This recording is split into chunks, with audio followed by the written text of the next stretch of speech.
Saludo no solamente a quienes nos siguen en Lima, sino en el resto del país. Como todos los días, al inicio de nuestro programa, vamos a hablar de lo que pasó en la historia de nuestro país, la historia reciente en realidad, es la historia republicana. Hasta ahora tenemos consecuencias. Sin embargo, después de las destrucciones comienzan las reconstrucciones. Y a veces es por un tema de guerras, como en este caso, y podemos enfrentar situaciones similares ante guerras que son distintas, que no son estas guerras bélicas. También se ha dicho que el Perú es un país que ha perdido muchísimas oportunidades, pero en el momento de solidarizarse y sacar adelante el país, se han visto cosas que uno no imaginaba. De eso también vamos a hablar.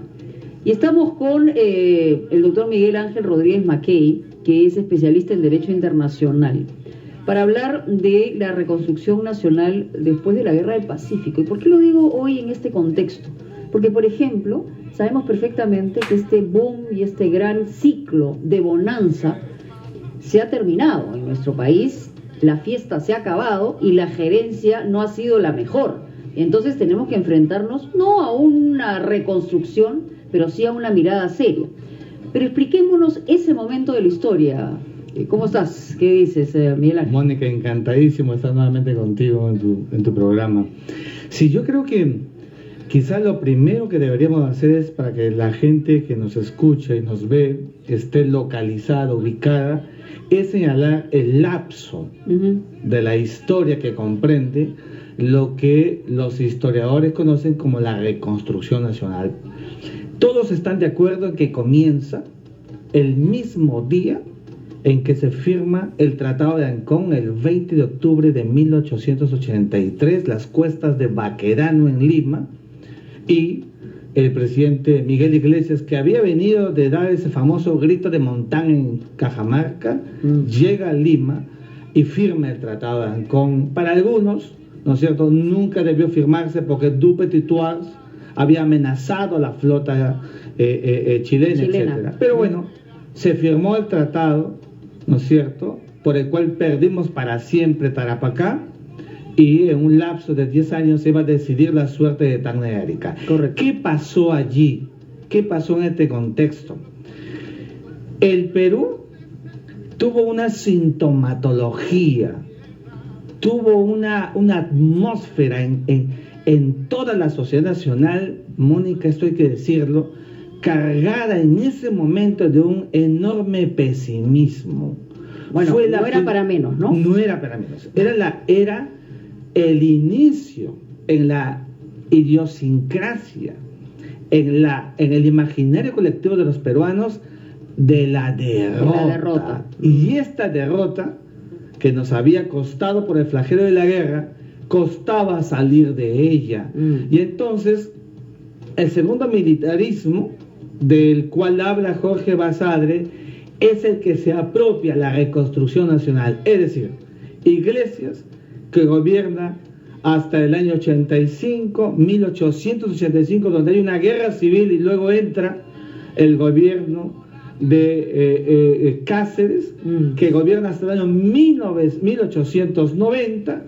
Luego hay otro gobierno militar, que es el de Remigio Morales Bermúdez, hasta 1895, en que hay otra guerra civil y entre los civilistas. El padre de el que fue presidente. Así es, ¿no? Entonces, este militarismo tuvo lo que soportó el Perú. ¿Padre o el abuelo? Me imagino el abuelo. Lo que tuvo que soportar, Mónica, primero fue la segunda bancarrota fiscal. El Perú nunca, como durante el gobierno de José Rufino Echenique en 1850-1854, ¿no es cierto?, que había tenido la bonanza del guano y el salitre, y que luego Castilla saca a José Rufino Echenique, que fue la primera gran bancarrota del Estado. La segunda fue con la consecuencia de la guerra. El Perú tuvo una bancarrota, no teníamos liquidez,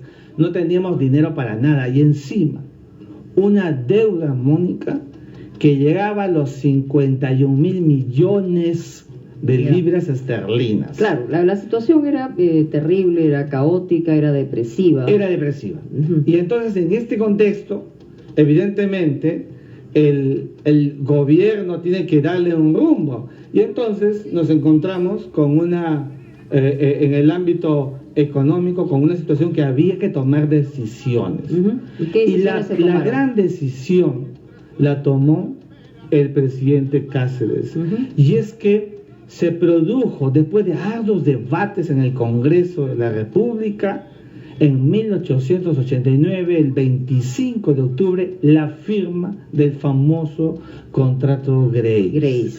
Mm. Este contrato, para algunos, era un contrato que prácticamente arrinconaba al Perú, O se vendía la patria, se vendía la patria, ¿no es cierto? Estableció que por 66 años nuestros espacios ferroviarios, Sí.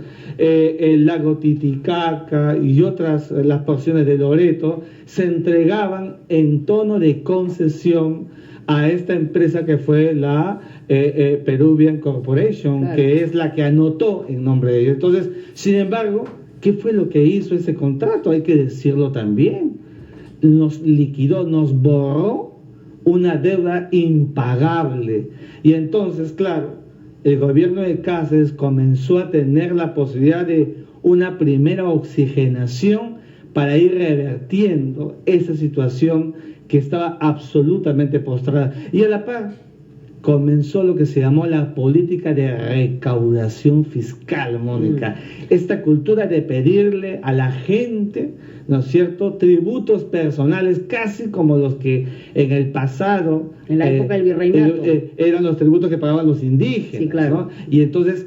Pero él- en este caso se democratizó digamos, el pedido y la exigencia del tributo. Claro, y porque fue una situación pues de calamidad social donde los peruanos tenían que apostar. Entonces, esta fue una situación que se produjo y que permitió de alguna manera ese respiro que llevó a que nuestra economía se concentrara, para nuestra suerte, Mónica, amigos, en el tema del algodón, Ujú. ¿no es cierto? Claro. Y el azúcar, El azúcar. apetecidos extraordinariamente en el mercado internacional, En el mercado europeo y el mercado europeo, el mercado estadounidense. estadounidense, y entonces nosotros teníamos los grandes cañaverales en la zona norte del Perú y la zona algodonera de toda la costa, tanto así que incluso los chinos que habían venido para la agricultura, cuando la cosa comienza a caminar, son reemplazados por los japoneses que llegaron al Perú Sí. alrededor de 1890. Entonces, este fue un panorama muy, pero muy crítico. Coincidía además en el frente externo con el asunto con Chile, de la chilenización, Claro. y del todo el proceso traumático que significó la invasión sobre Tacna y Arica. Claro, y después finalmente la decisión que se toma respecto a los tacneños y al Perú, ¿no? Claro, Así. una decisión que se tomó ya durante el segundo gobierno de Augusto B. Leguía, cuando se firma el Tratado de Lima Exacto. de 1929. Ahora, ¿qué sacamos en blanco y negro de esta circunstancia? Por un lado, que hemos tenido durante la República, ¿no?, problemas enormes, y los seguimos teniendo, en términos de una visión política y gerencial del país, número uno. Pero número dos, que los peruanos somos capaces de salir de una circunstancia absolutamente adversa, como lo fue la posguerra del Pacífico. O sea, esa es una realidad que tenemos y que hoy, en comparación, podríamos hacer también, no por la circunstancia en la que vivimos, pero sí por las oportunidades, por un lado, que se pierden, pero por otro lado, que en situaciones límite, como ocurrió en el año 80, por ejemplo, entre el 80 y el 90, La década perdida. Exacto, la década perdida, podemos parar, hacer una línea y comenzar de nuevo, y salir frente a una situación distinta, ¿no? Sí, y dices bien, Mónica, porque cuando se producían estas guerras internas entre los caceristas y los pirolistas, los militaristas y los civilistas, Eso. etcétera, ¿no es cierto? Pero al final, ¿no es cierto?, comenzó a salir una luz que nos hizo llegar a un siglo XX, los primeros 5 o 7 años, empezamos a tener por primera vez en las matemáticas, en la contabilidad. Azul, exactamente. Bueno, ese timbrecito nos dice que tenemos que ir a una pausa y ya regresamos. Estamos hablando de la reconstrucción nacional después de la Guerra del Pacífico, que somos capaces de hacer los peruanos. Cada ciclo que nos toca construir, y a veces entre nosotros destruimos, pero finalmente nos juntamos para salir del escollo. De eso estamos hablando, una manera fácil de hacer comparaciones con lo que hoy podemos vivir. Ya regresamos. Estamos con el doctor Miguel Ángel Rodríguez Mackey, que es especialista en Derecho Internacional, y bueno, estamos hablando de esta época, que en realidad es una época que sienta bases, ¿no?, para lo que hoy podemos estar viviendo o dejando de vivir, porque hay un problema que se ha mantenido siempre, ¿no?, y lo conversábamos fuera de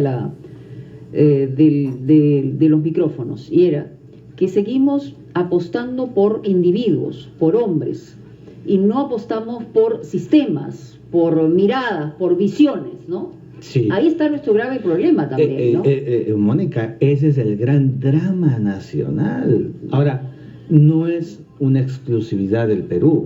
La tienen los países de la región, sí, ostensiblemente. Claro. Pero claro, ¿no? Fíjate, Cáceres fue un hombre que murió en 1923. Sí. Ese gran mariscal que en 1919, cuando Leguía golpea a José Pardo y Barreda e ingresa de la mano prácticamente con un Cáceres que lo hacen vestir, el gran mariscal, sí, porque era la imagen, la figura, sí, ¿no es cierto?, que había, que representaba el gran héroe de la campaña de la Breña, el brujo de los Andes, etcétera. Sí. Bueno, pero eso no hemos podido desligarnos de pensar en personas que los vemos hasta el día de hoy, los mismos rostros, las mismas personas, cuando un país desarrollado más bien debe pensar en propuestas, en instituciones, en órdenes temáticos, y las personas dan vuelta como corresponde en la vida social. Como debe ser. Bueno, vamos a darle oportunidad a la gente de llamarnos por teléfono, y este es un tema evidentemente que nos refresca, nos recuerda y nos da un sentido de cómo debemos mirar nuestro futuro inmediato, ¿no? Hola, buenas tardes. Hola Mónica, ¿cómo estás? Soy Natalia. Y quería hacerle una consulta al doctor. Sí. Yo soy bisnieta, mi bisabuelo era decán de Cáceres. ¿Ya? Y en la familia tenemos cartas escritas, manuscritas por Cáceres que no sabemos bien qué hacer con ellas y a quién llevarlas. Okay. Entonces, como están tocando el tema, quiero saber si no sabemos ni siquiera qué importancia pueden tener, pero sí me gustaría saber si hay algún lugar donde podemos llevarlas. Ok, cómo no, gracias. Sí, yo creo que habiendo sido Cáceres, ¿no es cierto?, un hombre representativo de la historia nacional y todo lo que con él forma parte hoy de lo que es el patrimonio nacional, y estando en la familia, ellos perfectamente pueden hacer una donación. Fíjate, es una donación que hacen al Estado mismo, pueden acercarse al Instituto Nacional de Cultura, por ejemplo, ¿no es cierto?, y en una calidad de donación efectuar la entrega de estos manuscritos que pueden incluso enriquecer más, ¿no es cierto?, los procesos que le tocaron vivir a este gran hombre de la patria como fue Cáceres. Ahora, ¿no? Lo que sería también interesante antes de tomar las decisiones que puedan de tener una familia, obviamente respecto a una situación, una circunstancia y a un individuo que ha marcado historia dentro de nuestro país, es buscar algún historiador que pueda darle a entender y los alcances de qué cosas significaron esos manuscritos y qué nos daban del perfil de este hombre como Cáceres, ¿no? Entonces sería genial y conveniente. De repente, si está todavía en línea, ya cortó, lamentablemente podríamos contactarlo con algún historiador para nosotros también saber, porque la curiosidad nos va a matar a todos nosotros, ¿no?, mientras haya un registro de esa naturaleza. Es verdad lo que dices, Mónica, porque los contenidos de esos manuscritos pueden incluso enriquecer darle más dirección a sucesos que pasaron en esos momentos. Las cartas de Miguel Grau a la viuda de Prat nos dio una licencia para comprender más lo que estaba pasando, lo que era él, lo que estaba viviendo. Exactamente, ¿no? Ahí es donde uno, justamente ese tipo de tesoros históricos, lo que nos dan, más allá de fechas y circunstancias, es el perfil del personaje. Exacto. Vamos con otra llamada. Hola, buenas tardes. Buenas tardes, señora Mónica. ¿Cómo le va? ¿Qué tal? ¿Con quién hablamos? Buenas tardes, mi nombre es Jan Velázquez. Jan, a ver, Jan. Exacto, sí. Llamo de San Juan de las Flores. Decirle de que justamente a colación de lo mencionado por la anterior oyente, bisnieta de un personaje, quien habla juramentó la Benemérita Sociedad Fundadores de la Independencia. Ya. ¿No? Por tres motivos, ¿no? Mi bisabuelo plebiscitario de Tacna, vencedor del 41, así mismo, y asimismo, por otra rama, genealógicamente hablando, de Ramón Baramachuca Rivera, ya. Héroe del Pacífico. En este caso, esos manuscritos podría ser exacto, ¿no es cierto?, el Ministerio de Cultura, asimismo con seguimiento de la Benemérita Sociedad, de la Comisión Permanente de Historia del Ejército, y asimismo también del Centro de Estudios Históricos Militares. Correcto. ¿Para qué? Para que haya un desmenuzo, ¿no es cierto?, de eso, y justamente hay mucha información muy rica que se puede sacar al respecto, ¿no? Le invito bajo su intermedio a la señora oyente anterior de que visite la Benemérita, ¿no? Y asimismo no pueda conocer parte de su historia.